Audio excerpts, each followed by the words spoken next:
The tensions between Washington and Pyongyang that flared dangerously in 2017 have significantly abated, but for the moment so have hopes for a breakthrough that would end decades of conflict.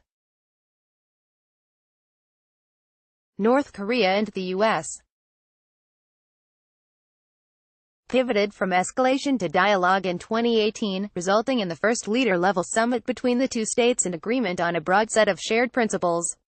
The summit might have paved the way for a diplomatic process to negotiate steps to denuclearize the North. Washington's ultimate goal, in return for phased sanctions relief and other steps toward ending North Korea's political and economic isolation, Pyongyang's chief aim.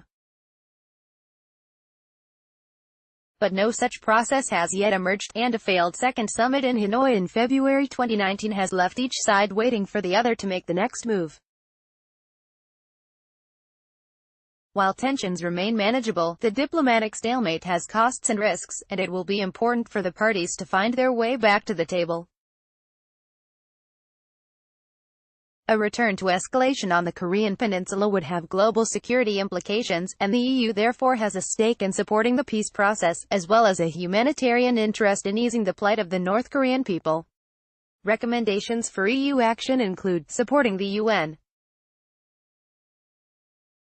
Security Council's goal of North Korean denuclearization by implementing the sanctions regime it has created, while also underscoring to Washington that a maximalist approach to negotiations, in which the U.S. demands full denuclearization prior to any sanctions relief, is doomed to fail, voicing its support for China's and South Korea's preferred measure-for-measure approach to negotiations, in which concessions by one side are rewarded with concessions from the other, making clear the willingness of the EU and member states to lend technical and financial support to implement any agreement that may be reached between the U.S.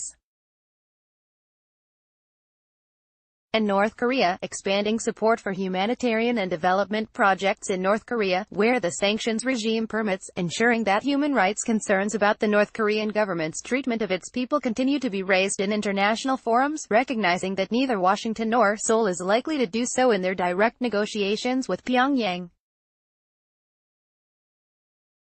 High-level diplomacy, progress, pitfalls and possibilities. A period of dangerously high tensions between Washington and Pyongyang in 2017 gave way to welcome dialogue in 2018. The first important advance centered on South Korea's successful hosting of the Winter Olympics in February. The U.S.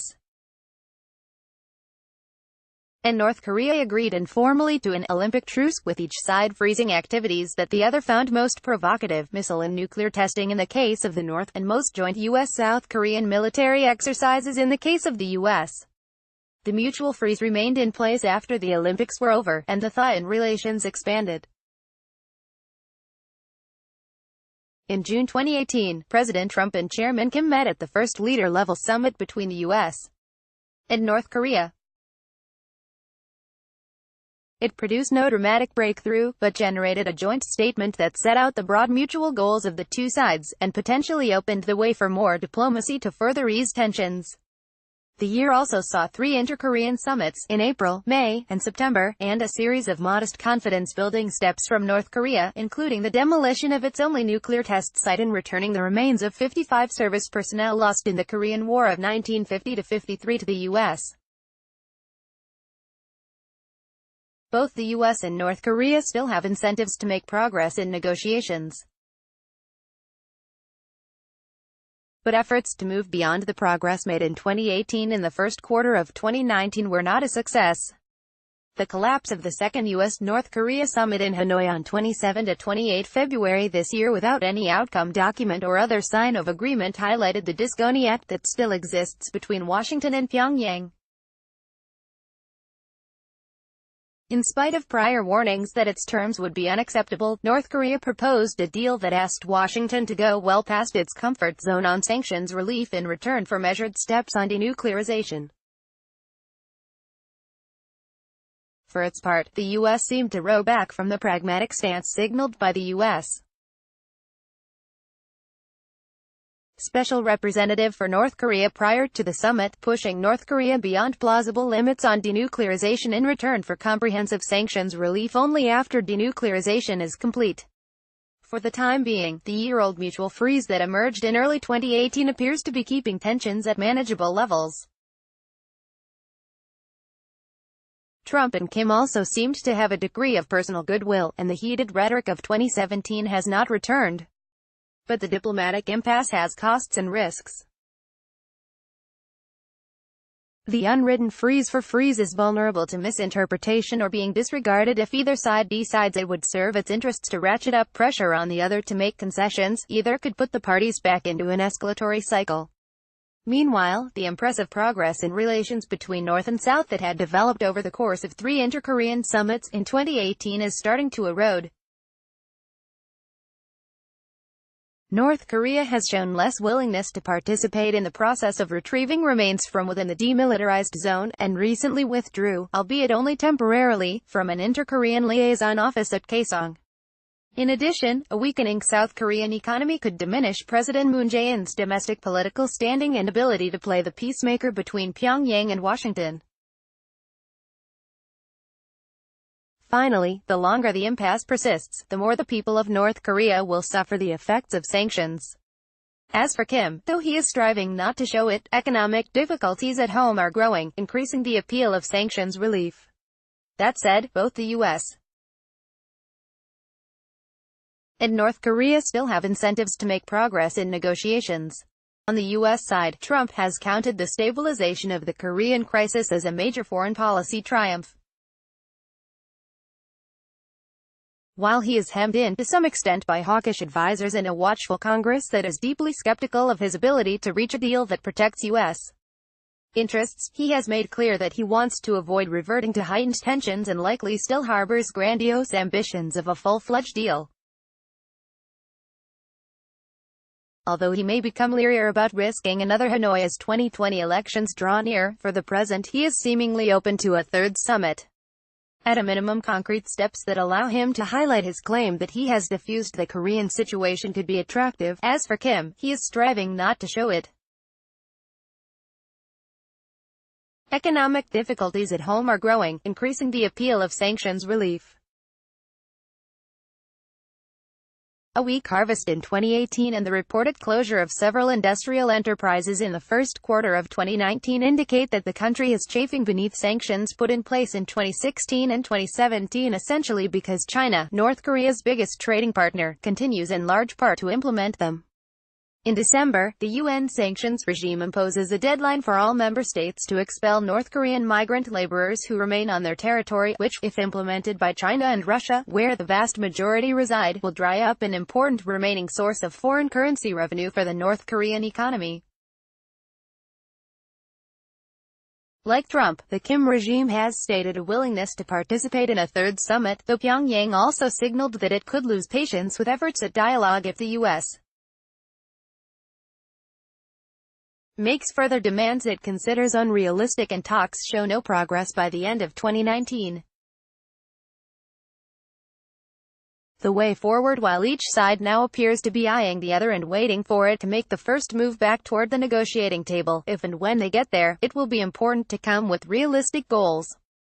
As Crisis Group has previously suggested, seeking a modest deal to build confidence and generate momentum would be a good next step. The contours of such a deal might be as follows. North Korea could offer the fully verified closure of all or part of its Yongbyon nuclear facility, the only known facility in the country that produces plutonium, although not the only facility that produces fissile material. U.S. could support sanctions relief sufficient to allow the reopening of the Kaesong Industrial Complex, a light manufacturing zone on the inter-Korean border, the resumption of inter-Korean tourism at North Korea's Mt. Kumgang and in the city of Kaesong, as well as some South Korean investment in North Korean transport infrastructure. To sweeten the deal, the U.S. could agree to a declaration formally ending the Korean War, and the two sides could embark on discussions about opening diplomatic liaison offices in each other's capitals. The viability of such a deal rests on the proportionality of mutual concessions. While Yongbyon is an important facility, it does not represent the entirety of North Korea's fissile material production, and is therefore not overwhelmingly valuable. Similarly, while restarting Kaesong would generate useful revenues for Pyongyang, and the limited rolling back of some UN sanctions would have some symbolic weight, it would not involve anywhere near the level of sanctions relief that Kim has been seeking. The EU and member states could encourage the parties to re-engage in dialogue and to approach the process with realistic goals. The approach would also signal acceptance by Washington of an essential fact, which is that a measure-for-measure approach to negotiations with North Korea is the only way to diminish its nuclear capacity. Although eliminating all of North Korea's weapons of mass destruction is a laudable long-term goal, and consistent with directives from the UN Security Council, it is hard to imagine Pyongyang acquiescing in the foreseeable future to complete renunciation of the nuclear program that it regards as the ultimate guarantor of the regime's security against a range of existential threats. A role for the EU. Although the EU is less center stage than the six-party talks countries, South Korea, US, Japan, North Korea, China, and Russia, it can act pragmatically behind the scenes to generate momentum for US-North Korea dialogue, and to offer support to the people of North Korea, who are whipsawed between international sanctions and the repressive policies of the Kim regime. Helpfully, Pyongyang regards the EU as a relatively benign actor on the Korean peninsula and, although it did not respond positively to some recent actions taken by EU member states that it saw as meddling in Korean affairs, the UK decision to launch BBC World Service programming in Korean in 2017, for example, the perceived overall impact of the EU in peninsula politics remains positive. First, the EU and member states could encourage the parties to re-engage in dialogue and to approach the process with realistic goals. While continuing to implement sanctions in accordance with the relevant UN Security Council resolutions, they can also make clear to the US that maximalist approaches toward diplomacy with Pyongyang, in which the US seeks to achieve full denuclearization prior to any sanctions relief, cannot succeed. Consistent with this position, they can also voice support for a measure-for-measure approach to negotiations favored by Seoul and Beijing, and argue to Washington that such an approach is the only way to gain near-term concessions on fissile material production and the corresponding proliferation risk, an issue of global concern, including to the EU. Second, at a more practical level, the EU and member states could lend technical expertise and capacity, as well as financial assistance in support of whatever deal might emerge. The UK and France, which as nuclear weapons states have extensive technical capabilities, have already discussed the former possibility with Washington and Seoul, respectively. Finally, the EU and its member states are well positioned to keep the people of North Korea front and center in their thinking about the ongoing situation on the North Korean peninsula. Where permitted under the sanctions regime, which includes a broad exemption for humanitarian assistance, they can help counter the growing trend toward food insecurity in the North through humanitarian aid. Another worthwhile investment, but one that in many cases would require a loosening in the sanctions regime, would be in projects that make North Korean communities more resilient to natural disasters and other unexpected shocks. Some European projects of this nature closed down following the spike in missile and nuclear weapons testing by Pyongyang in 2017. Given their traditional leadership in this area, the EU and member states could also work to keep international attention focused on human rights abuses in North Korea, detailed in a report mandated by the UN Human Rights Council in 2014, which are not issues that Washington or Seoul are likely to raise as they focus on the core topics at stake in the peace process.